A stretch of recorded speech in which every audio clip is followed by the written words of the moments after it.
प्रभु न दंड देता है न माफ़ करता है, ये तो कर्म तराजू है जो सिर्फ इंसाफ करता है। सुख दुख का बटन तेरे हाथ में ही है बंदे, तू खुद ही ऑन करता है और खुद ही ऑफ करता है। नमस्कार, स्वागत है वैल्यू मंत्रा पर और आज की कहानी है कर्मों का फल। एक गांव में दो बेस्ट फ्रेंड्स रहते थे। एक का नाम था धर्म बुद्धि और दूसरे का नाम था पाप बुद्धि। जैसा कि नाम से ही स्पष्ट है, धर्म बुद्धि जो था बहुत ही ईमानदार, अच्छा, और पाप बुद्धि जो था वो बहुत ही बेईमान और आलसी और नकारा था। दोनों साथ ही साथ पले बड़े। जब गांव में कोई काम नहीं मिला, शहर में इकट्ठे गए काम करने के लिए। पाप बुद्धि जो था वो काम कम करता था और धर्म बुद्धि के पैसे पर ऐश किया करता। बहुत सारे पैसे कमाए उन्होंने। तो जब वापस गांव आने लगे तो पाप बुद्धि को एक युक्ति सूझी। उसने कहा, ये जो इसने इतने सारे पैसे कमाए हैं, क्यों ना मैं इससे लूट लूँ। उसने कहा, धर्म बुद्धि ऐसा करते हैं, अगर हम इतने सारे पैसे गांव लेकर के जाएंगे तो गांव वालों की नज़र भी लग जाएगी और हो सकता है खो जाएं। ऐसा करते हैं, हम कुछ पैसे जो है जंगल में यहाँ पर दबा करके रख देते हैं ताकि हमें ज़रूरत पड़ने पर हम उनको यूज़ कर सकें।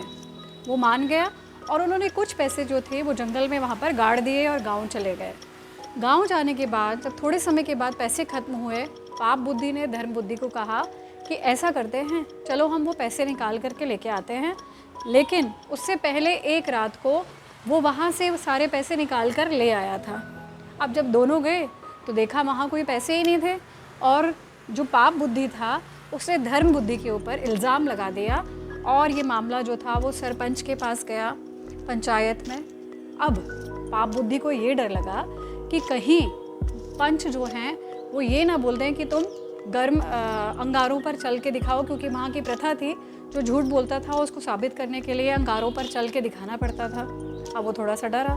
उसने घर आकर जब अपने पिताजी को ये बात बताई, उसके पिताजी भी बहुत लालची थे, तो उन्होंने कहा, तुम इसकी चिंता मत करो, मैं संभालता हूँ।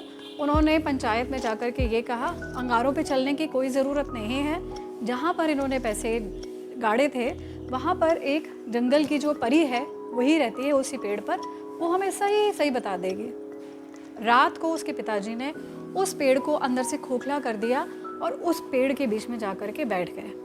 अब जब पेड़ से जाकर के पूछा गया कि बताओ यहाँ से पैसे किसने निकाले, तो उस पेड़ से अंदर से आवाज़ आई कि वो पैसे जो थे वो धर्म बुद्धि ने निकाले और अंदर से उसके पापा जो थे वो बोल रहे थे।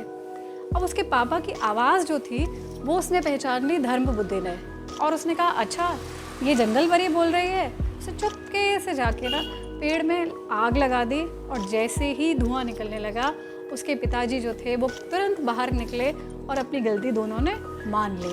इस प्रकार उसके कर्मों का फल जो था उसको मिल गया।